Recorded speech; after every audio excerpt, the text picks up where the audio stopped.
విద్యార్థులలో దాగి ఉన్న నైపుణ్యాలు సృజనాత్మకతను బయటకు తీసే అద్భుత వేదికగా నిలుస్తోంది మేరుత్సవ్ 2026. విద్యార్థుల్లో ఆత్మవిశ్వాసాన్ని పెంపొందించే వేదికగా మారింది మియాపూర్ మదీనాగూడ సమీపంలోని మేరు ఇంటర్నేషనల్ స్కూల్.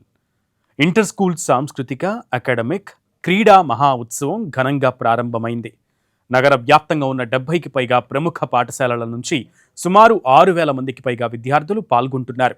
ఒకే వేదికపై తమ ప్రతిభను, ఉత్సాహాన్ని, సృజనాత్మకతను ప్రదర్శించడానికి సిద్ధమయ్యారు.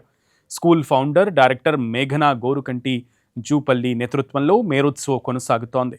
మొదటి రోజు సంగీతం, గిటార్, నృత్య ప్రదర్శనలు, ఆర్ట్ ఎగ్జిబిషన్లు, సైన్స్ అండ్ రోబోటిక్స్ ప్రదర్శనలు ఆకట్టుకున్నాయి. గతేడాదితో పోలిస్తే ఈసారి విద్యార్థుల భాగస్వామ్యం ఊహించని రీతిలో భారీగా పెరిగిందని అకాడమీ కోఆర్డినేటర్ ఉమా తెలిపారు. విద్యార్థులలో దాగి ఉన్న నైపుణ్యాలు, సృజనాత్మకతను బయటకు తీసే అద్భుత వేదికగా నిలుస్తోంది మేరుత్సవ్ 2026.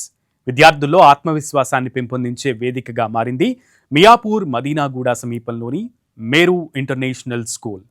ఇంటర్ స్కూల్ సాంస్కృతిక, అకాడమిక్, క్రీడా మహా ఉత్సవం ఘనంగా ప్రారంభమైంది.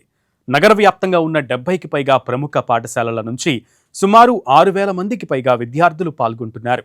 ఒకే వేదికపై తమ ప్రతిభను, ఉత్సాహాన్ని, సృజనాత్మకతను ప్రదర్శించడానికి సిద్ధమయ్యారు. స్కూల్ ఫౌండర్, డైరెక్టర్ మేఘనా గోరుకంటి జూపల్లి నేతృత్వంలో మేరుత్సవ్ కొనసాగుతోంది. మొదటి రోజు సంగీతం, గిటార్, నృత్య ప్రదర్శనలు, ఆర్ట్ ఎగ్జిబిషన్లు, సైన్స్ అండ్ రోబోటిక్స్ ప్రదర్శనలు ఆకట్టుకున్నాయి. గతేడాదితో పోలిస్తే ఈసారి విద్యార్థుల భాగస్వామ్యం ఊహించని రీతిలో భారీగా పెరిగిందని అకాడమీ కోఆర్డినేటర్ ఉమా తెలిపారు. మేరుత్సవ్ జరుగుతుంది. ఇది మా 6th edition. More than 70 schools plus 6,000 participants ఈసారి మాకు రిజిస్టర్ చేసుకున్నారు. చాలా కేటగిరీస్ ఉన్నాయి. స్పోర్ట్స్ ఉన్నాయి, football, basketball, academic events, robotics and different cultural events కూడా ఉన్నాయి. సో ఈసారి పార్టిసిపేషన్ చూస్తే చాలా పెరిగింది లాస్ట్ ఇయర్ కంటే. సో వి ఫీల్ దట్ ఇది మా అచీవ్మెంట్.